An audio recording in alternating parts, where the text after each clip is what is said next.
We have all the ingredients we need. We have lots of peat. We have good land for growing barley. We have lots and lots of lakes full of fresh water. And we have good access to the sea, so we can ship the barrels of whisky to the Scottish mainland very easily on the ferries. So Islay is perfectly placed.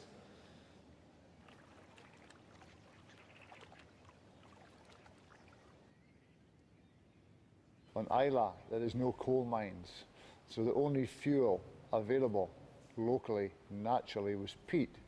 That's why the Islay whiskies have this beautiful, wonderful, smoky flavour.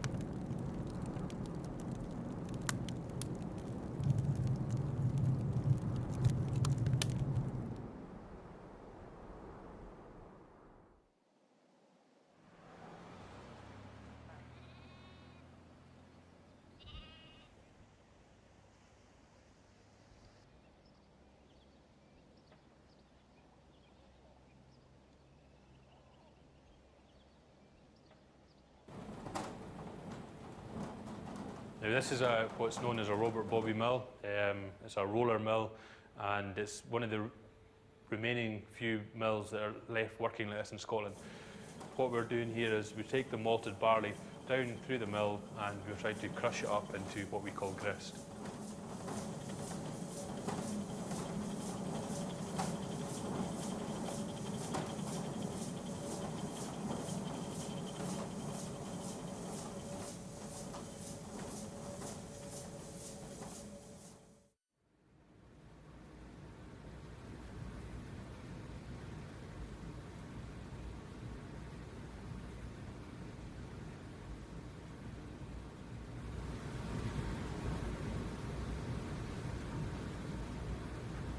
The mash tun is unusual in Scotland.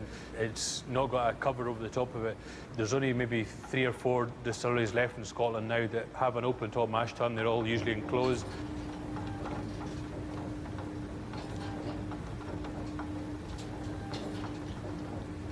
To get the grist into the mash tun, we mix it with hot water. And what happens is the hot water starts to dissolve all the starches there. What we're doing is getting a sugary water.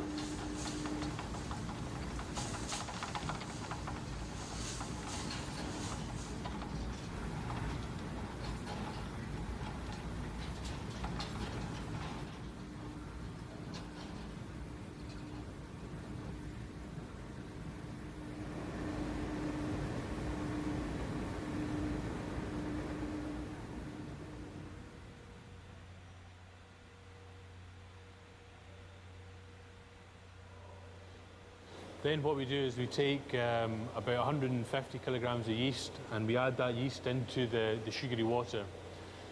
So this is the start of the fermentation process. So what happens is the yeast starts reacting with the sugars and basically converting into alcohol.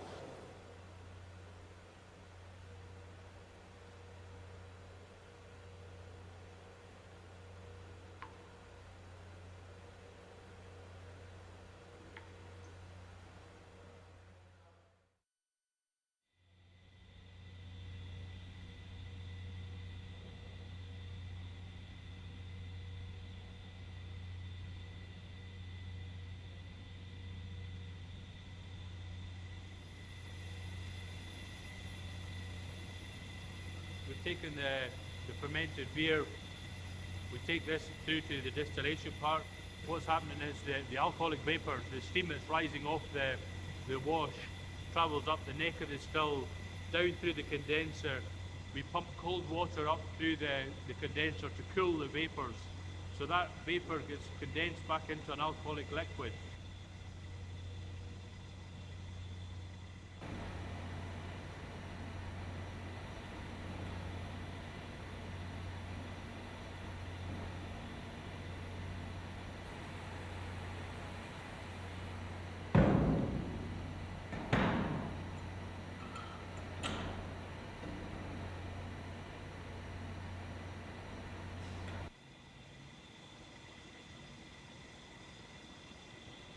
So then what we do is we take that alcohol and we then put it into the second distillation. So everything that's running through here is eventually will go into casks.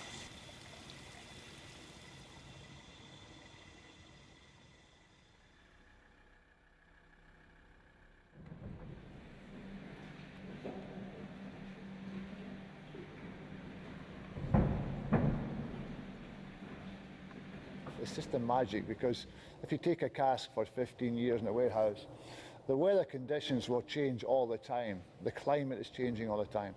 In the warm weather, the oak opens up, the grain opens up, and it allows the spirit to go deep into the oak in the warm weather.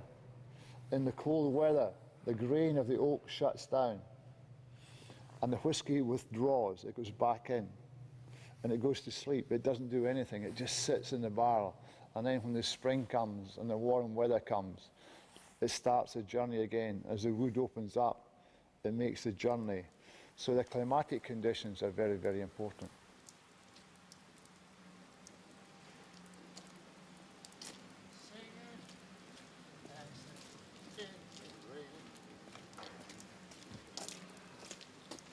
Today outside, we've been outside, it's absolutely raining heavily.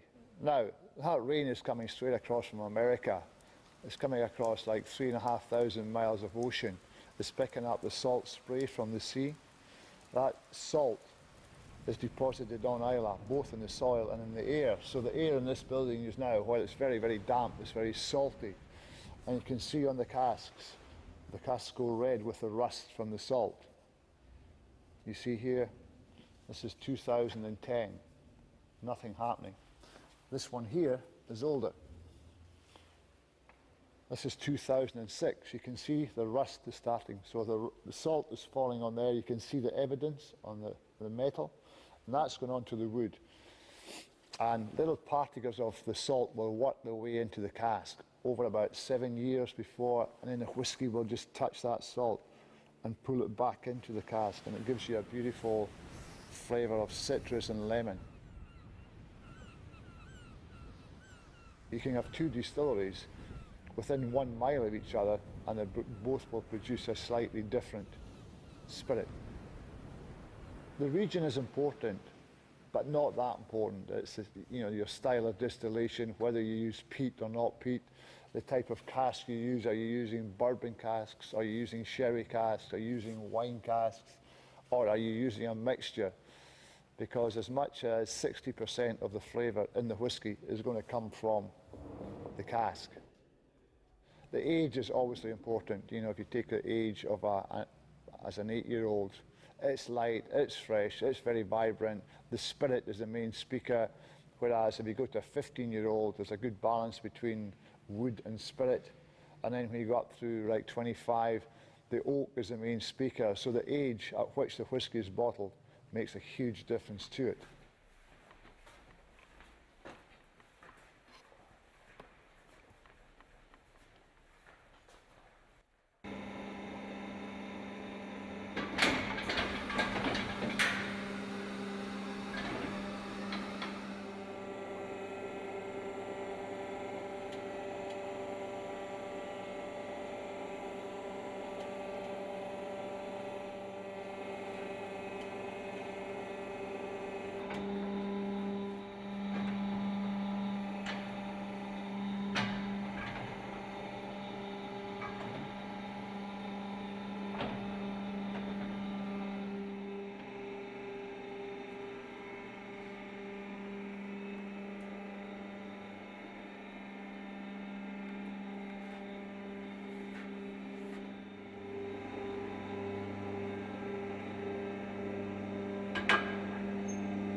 We have the only bottling hall on the island.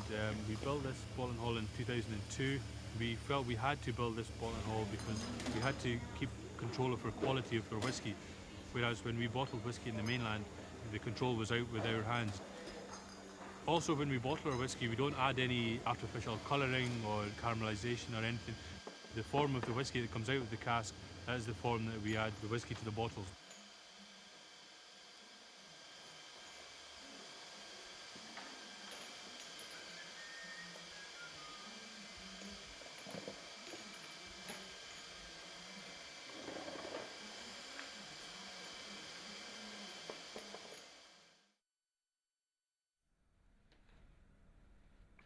We have two waste streams, draff, the spent barley.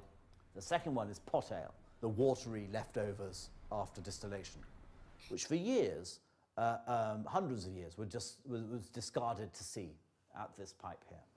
Everything was hunky-dory, not a problem, until an environmentalist decided that this was wrong. So we have this ludicrous situation where distilleries on this island transport water from the distillery to the other side of the island, Kolila, and pour it down a specially constructed pipe under the Sound of Jura, and so that the fast-flowing water takes it away. Until I met this guy about 4 years ago who had a new take on anaerobic digestion. The first anaerobic digester was in India in 1860. And they tend to have been these ginormous factory-sized things. But this guy has developed a sort of bonsai version, which can be made much, much smaller and more densely packed. It can be monitored electronically. So the capital costs are very low. It will give us a 2.5-year payback on our investment. It will mean that we can put pure drinking water quality back into the loch once again. And we'll be able to run the whole distillery on electricity that we generate. And I think that's kind of neat.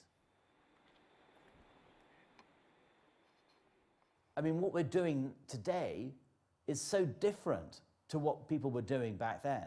I mean, it's only in the 20th century that this concept of matured whiskey came about. What was whiskey? You know, were the guys leaping around the hills in their plaid, drinking single malt whiskey that's 30 years old? No, of course they bloody weren't. What does whiskey mean? Ushgavar. What does it mean? Water of life. The ushka bit, the water word, is what we get whiskey from. A white spirit distilled and consumed immediately.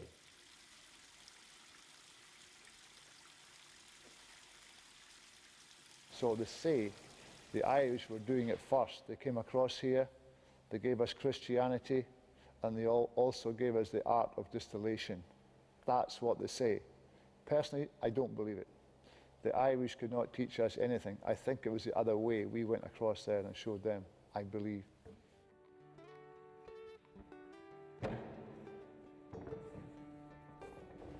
Because here we have lots of casks, and I pretty well know them all. I know what to expect, you know, and it's great watching them develop. That, for me, is probably the biggest pleasure, is working with casks and saying, yeah, I remember you when you were a kid, but look at you now. You're absolutely stunning. And you watch them growing up, and you watch the personality changing, and you live with them. And, you know, the young whiskies, it's like walking with a child holding its hand. And then when it's about 12 years old, it's here. You've got your arm round the shoulder, you know, and then you let it go.